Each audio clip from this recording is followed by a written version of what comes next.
माता गांव में टूनी चिड़िया को मेहंदी मारना बहुत अच्छा लगता था। वो बहुत सुरेख मेहंदी मारना करती थी, इसीलिए उसकी सारी सहेलियां उसी के पास मेहंदी लगवाने आया करते।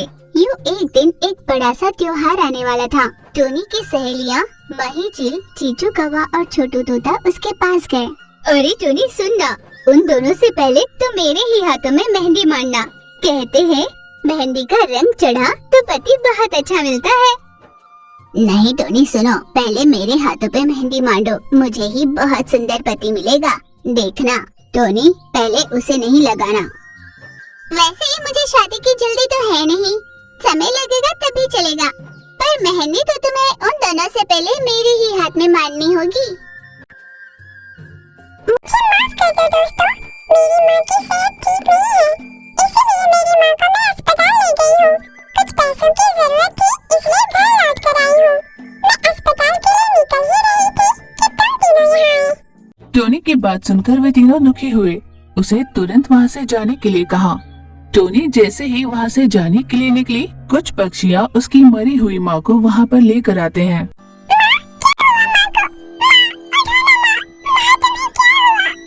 फूट फूट कर टोनी रोने लगी। उसे रोता हुआ देखकर उसकी सहेलियां भी रो पड़ी। उन सभी ने मिलकर टोनी की माँ के अंतिम संस्कार की विधि पूरी की। टोनी अब अकेली हो गई थी। सभी ने उसे सांत्वना दी। टोनी वहीं पर रहते हुए छोटे मोटे काम किया करती और अपना गुजारा कर रही थी। यूं कुछ दिनों के बाद पता चला कि मही की शादी तय हुई है। वो टोनी से मिलने आई। टोनी, मेरी शादी के लिए बहुत अच्छा रिश्ता आया है। लड़के वाले बहुत धनवान हैं। शादी यही मेरे घर पर होगी। शादी बहुत धूमधाम से करने वाले हैं। हमसे उन्होंने दहेज भी ज्यादा नहीं मांगा। कह रहे थे किसी को मेहंदी लगाने भेजेंगे, पर चाहे जो भी हो, मैं तो मेहंदी तुम्ही से लगवाऊंगी। हाँ जरूर, मैं ही तुम्हें मेहंदी लगाऊंगी। देखते देखते शादी के दिन पास आए। रात की शादी थी, इसीलिए मेहंदी आर्टिस्ट लूसी वहाँ पर आई। लूसी ने सभी के हाथों पे बहुत सुंदर मेहंदी मांडी, जिसे देखकर सारे पक्षियाँ कहने लगी, देखा, वो तो बहुत सुंदर मेहंदी मान रही है, उसके सामने तुम कैसे टिक पाओगी? हाँ सच कहा, वो तो बहुत सुंदर मेहंदी मान रही है।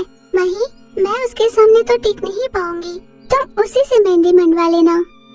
नहीं, चाहे कोई जितनी भी सुंदर मेहंदी मान ले, पर मैं तो तुम्हारे ही हाथों से मेहंदी मंडवाऊंगी। मही की बातें सुन टोनी की आंखों में आंसू निकल आए। तुम रो क्यों रही हो? क्या मैंने कुछ गलत कहा? नहीं, दरअसल मेरी जगह तुम्हारे दिल में कितनी है, ये मैंने जान लिया। ये कहकर रोते हुए उसके हाथ में मेहंदी मारने लगी। लूसी जी, ये मेरी सहेली टोनी है। देखो तो इसने मेरे हाथ में कितनी सुंदर मेहंदी मांडी है। हाँ, ये तो बहुत सुंदर है। क्या आपने कहीं कोर्स किया है? नहीं, मैंने कोई कोर्स नहीं लिया। फिर भी ये बहुत सुंदर है। अगर आपने कोर्स किया होता तो बहुत पैसे कमाती। इसमें कितना खर्च होगा? अगर शहर में तुम ब्यूटी पार्लर का कोर्स लो तो बहुत महंगा पड़ेगा। उसी में तुम्हें मेहंदी भी सिखा देंगे। ऐसे लूसी के कहने पर टोनी ने उसकी बात मान ली। लूसी जी, मेरी सहेली के हाथ पर मेहंदी मांडिए ना। हाँ जरूर, कहकर लूसी ने टोनी के हाथ पर मेहंदी मारनी शुरू की। आप यहाँ आने के हमसे कितने पैसे लेंगी? हर कोई अलग अलग दाम की बात करता है। वैसे किसी एक के 2 हाथों में लगाने पर 15 से 2000 लेती हूँ। इसके अलावा सभी के हाथों का मिलाकर भी एक साथ बात कर लेते हैं। वैसे बहुत पैसे कमा सकते हैं। क्यों न तुम भी ये काम कर लो, तुम भी पैसे कमा सकती हो। हाँ मही, पर उसके लिए बहुत पैसे लगेंगे। मेरे पास तो पैसे नहीं है ना। रहने देना दोस्त, मेरी जिंदगी इसी खेत के कामों और छोटे मोटे कामों तक ही सीमित है। ऐसे उदास होकर टोनी ने कहा। उसके बाद शादी धूमधाम से हो गई और टोनी वहाँ से वापस चली गई। कुछ ही दिनों बाद उसकी एक और सहेली चीचू की भी शादी तय हुई।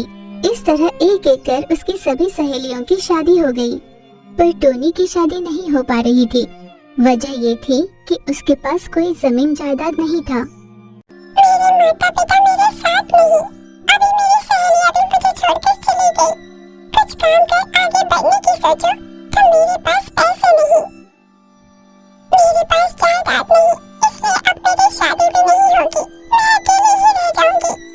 रोते हुए भगवान से वो प्रार्थना करने लगी।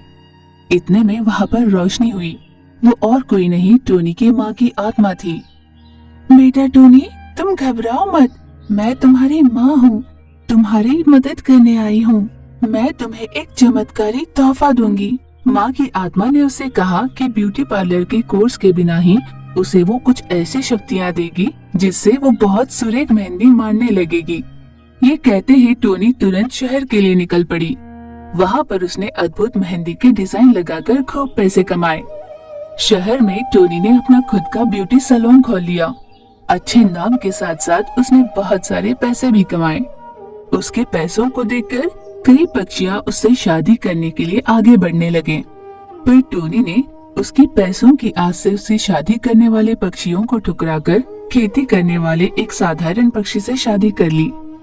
वे दोनों साथ में खुशहाल जीवन बिताने लगे।